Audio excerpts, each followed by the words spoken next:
காலத்தில் ஸ்ரீலங்கா முஸ்லிம் காங்கிரஸ் தலைவர் எம்.கே.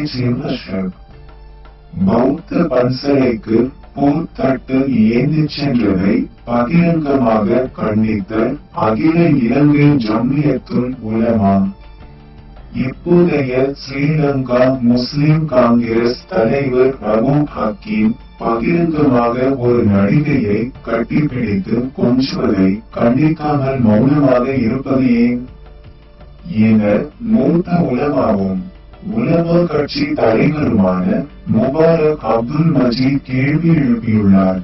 அவரது அறிக்கையில் மேலும் அண்மையில் நடைபெற்ற ஐக்கிய தேசிய கட்சியின் 79வது மாநாட்டின் போது கலந்து கொண்ட குர்ஆன் ஹதீஸை எமது யாப்பு என சொல்லிக்கொள்ளும் கட்சியின் தலைவர் அங்கு நின்ற முன்னாள் நடிகையும் முன்னாள் எம்பியும் கொழும்பு மாநகர முன்னாள் முதல்வருமான ரோசி சேனநாயக்கவை கட்டிப்பிடித்து கொஞ்சினார்.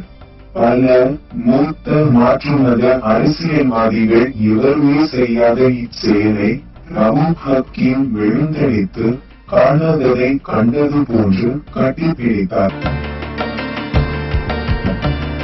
துருக்கிய ஜனாதிபதியின் மனைவி சீன அதிபருக்கு கை கொடுக்காமல் விட்டதை பெரிதாக சமூக வலைதளங்களில் பதிவிட்ட முஸ்லிம் காங்கிரசின் சமூக வலைதள போராளிகள் கூட மௌனமாக இருக்கிறார்கள். அதிகாரத்தில் இருப்போருக்கு ஒரு சட்டம், சாமானிய மக்களுக்கு ஒரு சட்டம் என்பது இஸ்லாத்தில் இல்லை.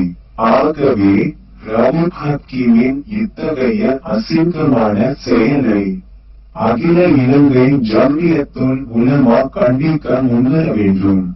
அப்போதுதான் இது அசிங்கமான செயல் என்பதை இன்றைய தலைமுறை புரிந்து கொள்ளும் என உலமா கட்சி தலைவர் முபாரக் அப்துல் மஜீத் தெரிவித்துள்ளார்.